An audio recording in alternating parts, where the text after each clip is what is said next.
Hi, Kevin Coop here, and this is FaceTime with the Content Guy. You know, there are a number of reasons I'm looking forward to attending next week's National Grocers Association convention in Las Vegas. And it's not just because I think it's probably going to be a little bit warmer in Las Vegas than it is in Connecticut right now. Another reason you may have noticed, actually, from the ample number of times it's been mentioned here on Morning News Beat, Michael Sansolo and I are going to be hosting a little party on Monday night at NGA. It's being sponsored by PepsiCo and Anheuser-Busch and EJ Gallo. The idea is it's going to be a place to kind of kick back and have friendly conversations and not work too hard on Monday night. We hope you'll be there to join us. If there's one thing that Michael and I like to do, it's we like to throw a party. And when you have a bunch of beverage folks underwriting the party, fantastic. The other reason I'm really looking forward to it is on Monday morning, really early, like 6:45 in the morning, I'm going to be actually moderating a panel discussion in which we're going to be talking about a new Nielsen study out that kind of looks at independent retailers and looks at the ways in which they index better, on par with, and not quite as well as chain stores. And we're going to have this panel discussion with retailers and manufacturers, a wholesaler, to talk a little bit about what they need to do to improve to be able to be competitive in the modern climate. And listen, not always easy, but it's an absolutely important and necessary conversation to have. And I hope if you're at NGA, you'll join us for that as well.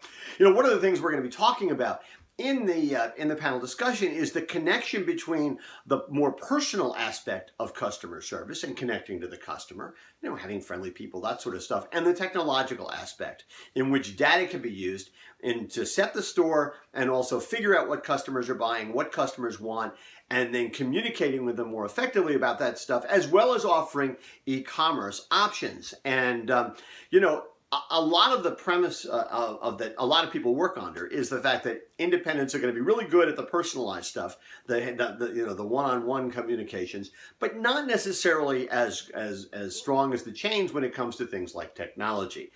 That's probably true in certain cases, but I don't think that you can take it across the board. First of all, I think independents have to be careful not to take that whole, well, I'm small and I'm local and therefore I'm better about being personal and dealing with local community stuff. I don't think you can take that at face value. I think it's something you constantly have to work at. You have to be looking for ways to do it, and also looking for ways to create a kind of a cultural DNA within your organization so that the people who work for you take that very seriously. They're engaged with it, they're empowered by it, and they can kind of be your best ambassadors. And that's not just a matter of being small, that's a matter, I think, of being focused. At the same time, I think there are opportunities out there for independent retailers to do a better job, especially when it comes to the e-commerce side, figuring out where are the places that they can fill in. Maybe it's delivery, maybe it's click and collect, maybe it's figuring out a replenishment strategy to compete with Amazon. But listen, the fact of the matter is, whether you're an independent or a chain, you know, the Nielsen number that says that within a decade, 20% of all store sales will go online and 40% of center store sales are going to go online. That's a number that sort of scared the bejesus out of everybody. And it's something I think we're going to focus on. How do you deal with that? Now listen, it's about assortment. It's about being able to create a narrative around health and wellness.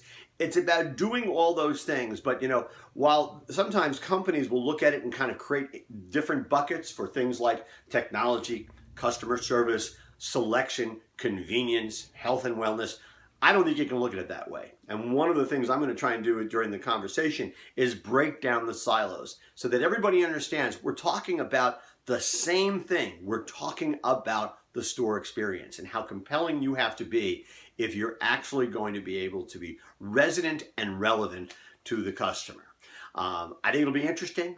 I hope you'll join us again if you're going to be in Vegas. And listen, that's what's on my mind this Thursday morning. And as always, I want to hear what's on your mind.